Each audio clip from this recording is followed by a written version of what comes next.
Nhìn nghiêng là nhìn như thế này, nó nghiêng nghiêng. Nhìn ở đây là nhìn bay rõ ràng nữa, nhìn bay là nhìn bay. Tiếng Anh nó là nhìn bay. Đó. Thì chúng ta phải chia nhìn lên, chúng ta phải chia thành mấy loại. Lồi lỗ nó thẳng. Nó liên quan đến cái này thầy nói đó, độ phân kỳ. Facial diversion. Đó, mình phải xác định. Và môi thì môi trên, môi dưới và tương quan với môi trên, môi dưới. Rồi tỷ lệ trên chiều đứng và góc hoặc thẳng hàm dưới, cạnh môi cầm và cầm. Đó là những cái mà mình phải ghi nhận khi chúng ta đánh giá lâm sàng ngoài mặt của mình nha. Bây giờ đây những cái đó là còn ngoài mặt thôi, chưa khám lâm sàng còn khám công nghệ nữa nha.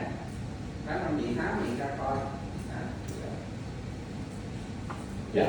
Okay. And then we have the intraoral examination. So we need to, as a goal, is to recognize the individual teeth malpositions intra and intra-arch relationship, which can be done in models also. But there are functional inter-arch relationships also we need to examine, and also detection of any abnormality or pathology of the soft tissue. Dạ, khám trong miệng thì mục đích là phải làm gì? Là phải nhận ra được những cái răng nào sai khớp cắn, sai vị trí, malposition là vị trí xấu của từng răng từng lẻ, và tương quan nội hàm và liên hàm.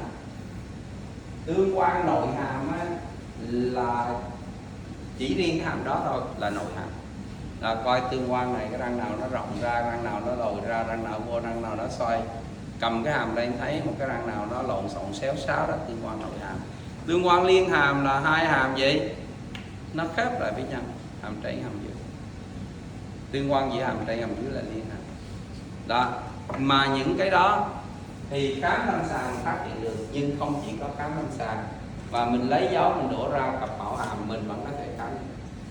Khám trên mẫu hàm cũng có được một thông tin như vậy. Một cái nữa là mình phát hiện bất thường của bệnh lý mô mềm thì chỉ có khám lâm sàng biết được thôi. Trên mẫu hàm không thấy mô mềm. Ví dụ như có một cái lở, cái loét, cái sang thương, đổi màu rồi gì ở trên nước thì chỉ có khám lâm sàng mới thấy được.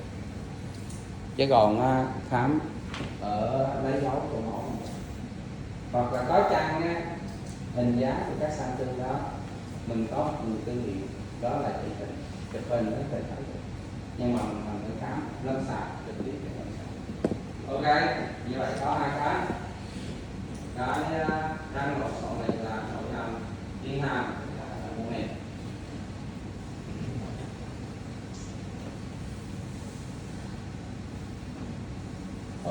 Arch forms, it is like a shape, the form of the arch, shape of it is very important. It is important from the aesthetic point of view, it is important from the functional point of view. Okay, sometimes we have the ovoid arch form, oval, which is very commonly seen and which is very commonly accepted by the community, ovoid, and we have the square arch forms, okay, like this, and we have tapered arch forms or narrow arch forms. Dạ, chúng ta có cái hình dáng của con răng rất quan trọng về thẩm mỹ và chức năng. Các chị nhớ A-form, hình dáng con răng rất quan trọng về thẩm mỹ và chức năng. Và chúng ta sẽ chia cái A-form thành 3 loại. Hình dáng con răng là hình trứng, hình vuông và hình taper là nhọn. Nhọn. Ok. Yeah. Okay, so then we have the evaluation of oral health, especially the soft tissues and the periodontal health. That needs to be evaluated, and the clinical examination has no alternative in this particular line. Yeah. Mình khám lâm sàng là mình đánh giá sức khỏe của miệng. Đánh giá sức khỏe của miệng không khác gì khám tổng quát cái sầu răng, nha chu, rồi viêm lú, rồi tụt rướu, rồi áp xe nha chu, rồi lỗ sâu, rồi còn sống bị sống bị chết gì đó đi hết ra. Đó là tình trạng sức khỏe miệng của bệnh nhân. Trong chỉnh nha, mình không có bác sĩ chỉnh nha không làm chuyện đó, nhưng mà phải có hàm răng sạch sẽ, khỏe khoắn, đám rồi đầy đủ rồi mới làm chỉnh nha. Ok. Đó. Yeah. Mình phải nhận một cái hàm răng tin tương rồi mới bắt đầu làm nha. Yeah. So one of the key parameters for this particular part would be the oral hygiene, the periodontal condition, caries and pulpal pathology, tonsils, their health, and the breathing part. Dạ. Thì trong cái bác sức khỏe miệng thì có một số cái chìa khóa then chốt mà mình cần phải ghi. Đó là vệ sinh răng tốt hay sao, tốt hay là không tốt, tình trạng nha châu, sâu răng và miệng lý tủy, và con sò là cái amidan và cái sừng thở. Hai cái dưới liên quan đến cái sừng thở. Con sò là amidan. So the examination of the orofacial function, here you can examine the tongue, its function, its posture, deglutition, the way the patient is swallowing, examination of respiration, speech and malabsorption. Now, I have considered that these are the basic things that we have learned earlier. So I am not giving the details of this. How do you act? How does the patient swallowing pattern? How does the patient breathe? How does the patient speak or speech? Okay, so and the tongue function. Okay, where the tongue is positioned.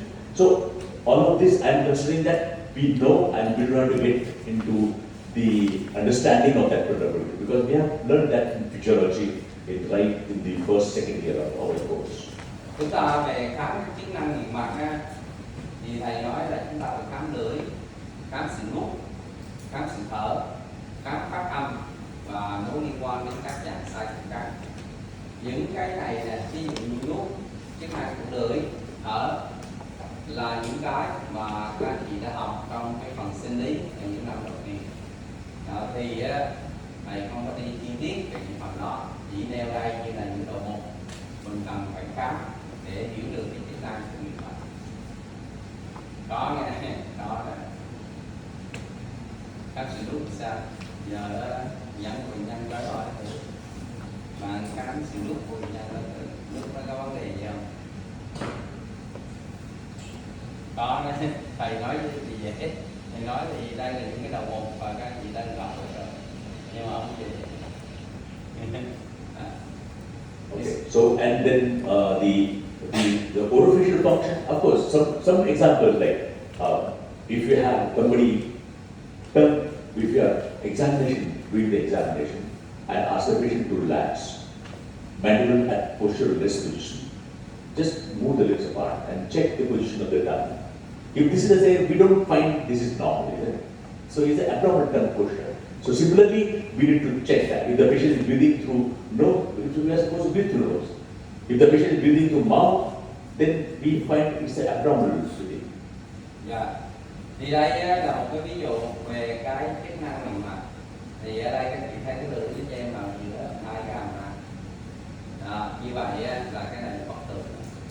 Đó là một bậc tường của hoạt động lưỡi, cũng nằm trong cái chức năng đẩy lưỡi, chêm lưỡi vào. Đó là cái bậc tường về cái chức năng.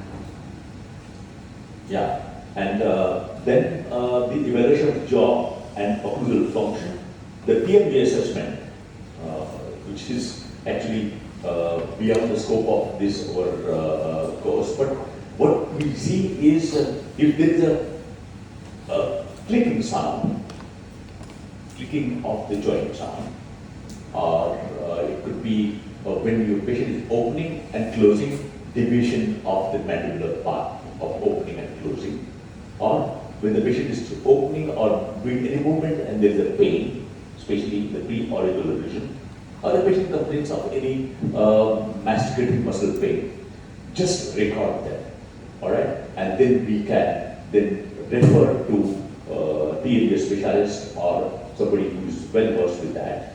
Or if you want to continue your further assessment and further education in that particular, we can upgrade yourself and learn TMJ treatment.